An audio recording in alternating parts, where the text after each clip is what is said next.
জিয়াউর রহমান না থাকলে জামাতে ইসলামের জন্ম হতো না বাংলাদেশের মাটিতে। দেশনেত্রী বেগম খালেদা জিয়া না থাকলে মন্ত্রিত্বের স্বাদ পেতেন না। একটা তো স্বৈরাচার ফ্যাসিবাদ আমরা অতিক্রম করেছি, আবার যেন কোনো ফ্যাসিবাদ কায়েম না হয় এই কারণে সোহেলকে ধানের শীষে ভোট দিতে হবে।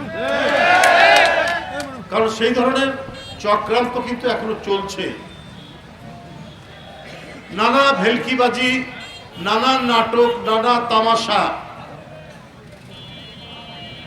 আপনার একটি ইসলাম দলের প্রধান আমির সাহেব একজন শীতল পাটি দিয়েছে, তিনি স্টেজের মধ্যে শীতল পাটি বিছিয়ে ঘুমিয়ে গেলেন।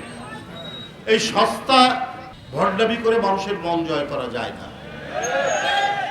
আল জাজিরায় সাক্ষাৎকার দিয়েছেন, একবার উনি বললেন যে দেশের প্রচলিত আইন অনুযায়ী আমরা রাষ্ট্র পরিচালনা করব যদি আমরা জিতি।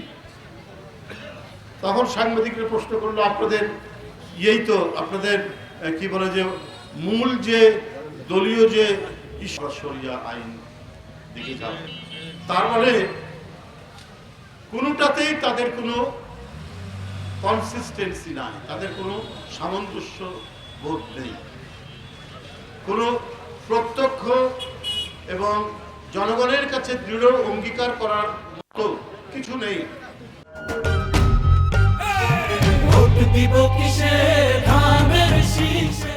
আরে ভাই, ইসলাম নিয়ে রাজনীতি করেন, ইসলামের প্রধান বিষয়টি হচ্ছে অঙ্গীকার রক্ষা করা, ওয়াদা রক্ষা করা।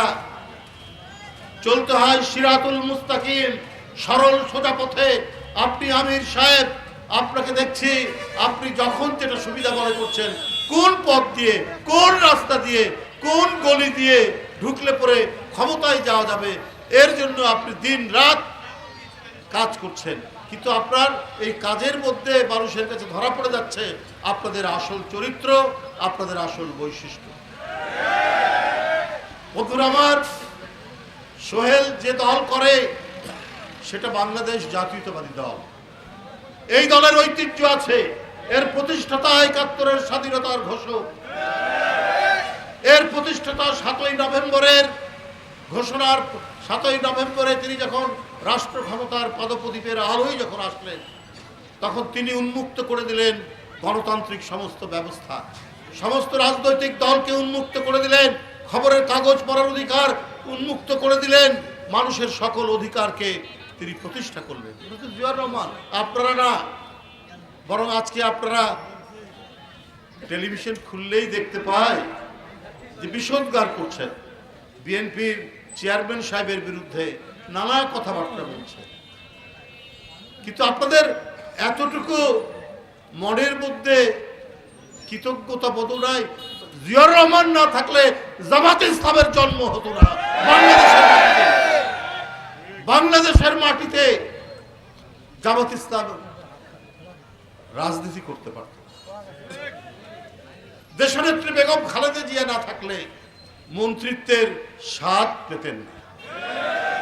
সেখানেও তো দুইজন মন্ত্রিত্ব আপনারা নিয়েছেন।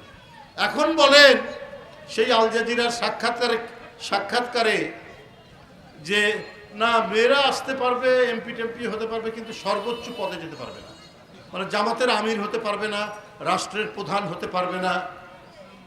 তো আপনারা, আমি শুনি যে অনেকের বাড়িতে বাড়িতে যান, এটা কি মহিলাদের অধিকার রক্ষার বিষয় হলো? আর একজন মহিলা সে কেন দলের প্রধান হতে পারবে না?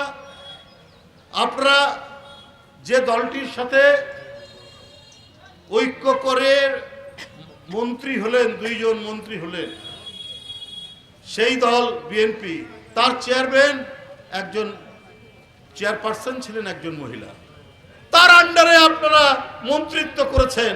এখন বলেন যে জামাতের আমির কখনো মহিলা হতে পারবে না। তাহলে আপনাদের এই যে কর্মকাণ্ড, আপনাদের মনের মধ্যে যে কি জিনিস লুকিয়ে আছে, এইটা কেউ এখনো ভাবতে পারছে না।